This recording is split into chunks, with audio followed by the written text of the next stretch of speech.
உங்க ஃபோன்ல சஞ்சார் சாத்தின்ற ஒரு ஆப்ப பார்த்தீங்கன்னா, அத தயவு செஞ்சு அன்இன்ஸ்டால் பண்ணிடுங்க. ஏன்னா, உங்கள உளவு பார்க்கக்கூடிய ஒரு ஆப் தான் அது. அதாவது ஒன்றிய அரசு சார்பா எல்லா மொபைல் நிறுவனங்களுக்கும் என்ன சொல்லியிருக்காங்கன்னா, சஞ்சார் சாத்தின்ற ஆப்ப ப்ரீ இன்ஸ்டால் பண்ணி வந்து குடுக்கணும் அப்டின்ட்டு. அதாவது நம்ம மொபைல் வாங்கும்போது செட் ஆஃப் ஆப் வந்து அதுல இருக்கும்ல. அதுல சஞ்சார் சாத்தியமே நிச்சயமா இருக்கணும் அப்டின்னு சொல்லியிருக்காங்க. அப்படி என்ன இந்த ஆப்ல ஸ்பெஷாலிட்டின்னு பார்த்தோம்னா, நம்மள உளவு பார்க்கக்கூடிய வேலைய தான் அந்த ஆப் வந்து பார்க்குது. அதாவது எங்க போறோம், எங்க வரோம், என்ன மெசேஜஸ்ன்னு எல்லாம் பார்க்குறது மட்டும் இல்லாம, அந்த மெசேஜஸ மாடிஃபை பண்ணும். அதாவது எடிட் பண்ணலாம், டெலீட் பண்ணலாம், யாருக்கு வேணாலும் அனுப்பிக்கலாம். ஸோ இந்த மாதிரியான வேலையை தான் அந்த ஆப் வந்து பண்ணுது. இதை விட பல மடங்கு நிறைய வேலையை பண்ணுது. ஏன்னா அதுக்கு தனியாக வீடியோ போனேன்னா அவ்வளோ விஷயங்கள் இருக்கு. ஸோ இப்படிப்பட்ட ஒரு ஆப்பு இந்தியாவில் இருக்கக்கூடிய ஒவ்வொரு தனி மனிதனுடைய மொபைல்லையுமே ஏன் இருக்கணும் அப்படின்ற ஒரு கேள்வி.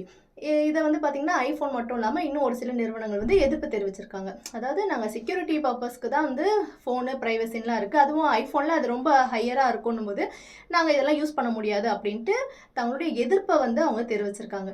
இப்படி பல இடங்கள்லேருந்து எதிர்ப்பு வந்தோடனே இப்போ ஒன்றிய அரசு என்ன சொல்கிறாங்கன்னா, சரி அப்படி அந்த ஆப் இருந்துச்சுன்னா நீங்கள் வேணால் அன்இன்ஸ்டால் பண்ணிக்கோங்க, வேணுன்றவங்க வச்சுக்கோங்க அப்படின்றாங்க. அன்இன்ஸ்டால் பண்ணிக்கலாம் அப்படின்ற ஒரு ஆப்ஷன் நீங்கள் தரீங்கன்னா அது தேவையில்லாதது வேணானா எடுத்துருங்க அப்படின்னு தானே அர்த்தம். அப்போ தேவையில்லாததை மட்டுமே கொடுக்கறது தான் ஒன்றிய அரசுடைய வேலையா? தேவையில்லாத வேலை தானே இது. ஸோ அப்படின்ற ஒரு கேள்வி. இன்னொன்று, நமக்கு ஒரு ஆப் வேணும்னா நம்ம இன்ஸ்டால் பண்ணிக்கலாம் அப்படின்ற ஒரு ஆப்ஷன் இருக்கும்போது எதுக்கு தேவையே இல்லாமல் நீங்கள் வந்து ப்ரீ இன்ஸ்டால் பண்ணி எங்களுக்கு ஒன்று கொடுக்குறீங்க? இது மூலமாக நீங்கள் என்ன திணிக்கிறீங்க, என்ன பண்ண வரீங்க பொதுமக்களை அப்படின்ற ஒரு கேள்வி தான் எழுது. ஸோ இப்போதைக்கு இதை வந்து வேணும்னா டெலிட் பண்ணிக்கோங்க அப்படின்ற மாதிரி ஒரு விஷயம் சொல்லியிருக்காங்க.